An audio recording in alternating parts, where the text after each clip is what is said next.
gimana ya, sebenarnya sih udah nggak sanggup menghadapi suami yang kayak begitu. Tapi udahlah bertahan aja. Ya biar apa? Demi anak. Ya, padahal sih ya Allah, ini hati udah sakit banget, udah terluka banget. Nah, kalau kondisi kayak begini, ya kira-kira sebenarnya Islam itu ngasih solusi apa sih? Mari teman-teman, jangan salahin takdir ya, jangan salahin Allah ya. Ya gimana, emang udah takdirnya kali, ya emang udah suratan kali Allah kayak begini. Enggak. Nah, Allah itu pada hakikatnya tidak pernah ingin menzolimi hambanya. Allah tidak pernah membiarkan seorang wanita terluka. Karena seorang wanita adalah hambanya Allah, yang Allah juga menyayanginya. Setiap wanita berhak untuk bahagia. Seorang istri berhak untuk bahagia. Makanya yang perlu kita perhatikan adalah Islam itu ngasih pilihan. Kitalah yang menentukan pilihan. Dan setiap pilihan kita harus sudah matang. Semua punya konsekuensinya. Sehingga ya ketika kita ingin menghadapi sebuah nahi mungkar, ya sebuah kesalahan ya di depan mata kita dan pelakunya adalah suami, berarti kan nahi mungkar. Apa yang ya Allah berikan pilihan? Pertama, jangan didiamkan. Karena kalau didiamkan takutnya berbalik kepada kita. Ya kamu udah tahu salah, itu kemungkaran kok didiamin. Jadi maksudnya kamu setuju dengan kemungkaran itu. Nah Allah nggak suka kayak begitu. Jadi jangan didiamkan. Ya, kita harus ya, mencari solusi.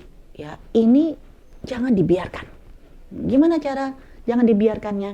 Nah seperti yang dalam surat Ali Imran ayat 159, ya, dengan kondisi yang berhadapan dengan orang yang sedang tidak baik-baik aja, Allah menyuruh ya dengan wasyawirhum, ya urun rembuk, ya kita harus menginformasikan tapi jangan menjas, jangan menasehati, jangan menggurui.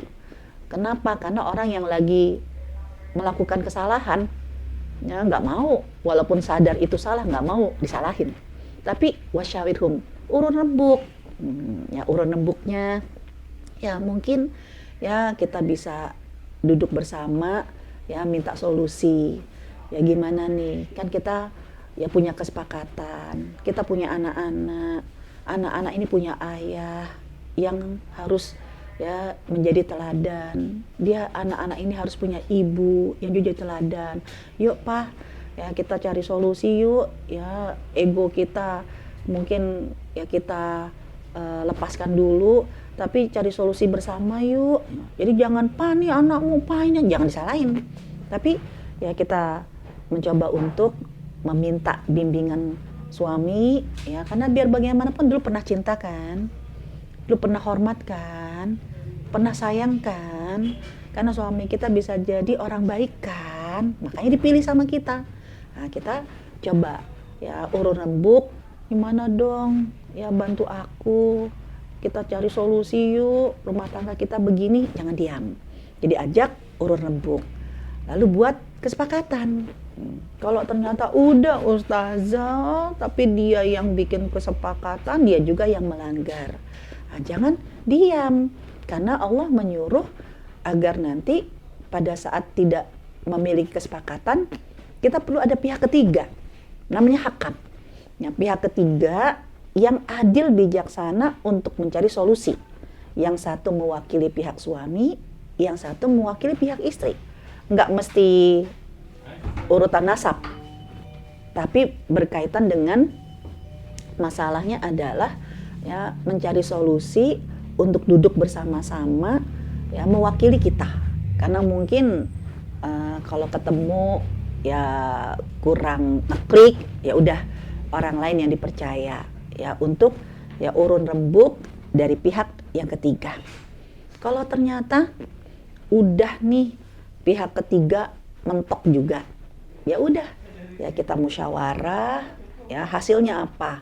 Oh Ya, ini kemungkaran ini kayaknya kalau kondisinya didiamkan malah menjadi bumerang, malah menjadi mudorot yang lebih besar lagi. Nah, pilihan yang Allah berikan kemudian apa? Ya udah, berpisah. Ya, berpisah baik-baik, karena berpisah tidak pernah memisahkan seorang ayah dari anaknya.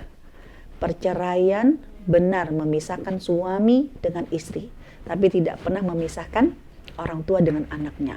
Nah, ini perlu ya urun rembuk dengan pihak keluarga agar apa? Agar kemungkaran ini tidak dibiarkan.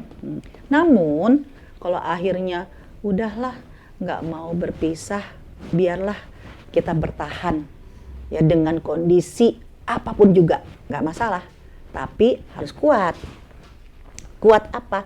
Kuat jangan sampai nanti akhirnya maaf mulut kita malah menjadi bumerang buat kita, yaitu ya kita akhirnya menggugurkan pahala kita ya dengan mengungkit-ungkit, ya mencemarkan nama baik, atau nanti anak kita jadi mengambil teladan yang buruk buat kita, ya bahwa wah ya bundanya kayak begini, bundanya nggak hormat, ya bundanya sama ayahnya berantem melulu, berarti ya kita bisa tengtong, gagal. Nah, kalau memang tetap bertahan, harus ada perjuangan agar apa? Agar anak itu melihat keteladanan yang baik dari kita. Kita tetap mengajak anak, apapun yang dilakukan oleh ayahmu, itu tetap ayahmu. Yuk, siapa lagi yang mendoakan dia kecuali kita? Kita doakan yuk. Bukan nah.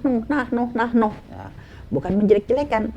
Sehingga nanti anak itu melihat bertahannya seorang ibu dengan memberikan keteladanan kebaikan, suatu saat kita akan bahagia dengan buah yang kita petik, manis rasanya. Semua adalah pilihan Anda, semua tergantung dari kesiapan untuk berjuang tetap dalam kebaikan. Wallahu ma'akum, ya, semoga Allah bersama dengan kita semua. Assalamualaikum warahmatullahi wabarakatuh.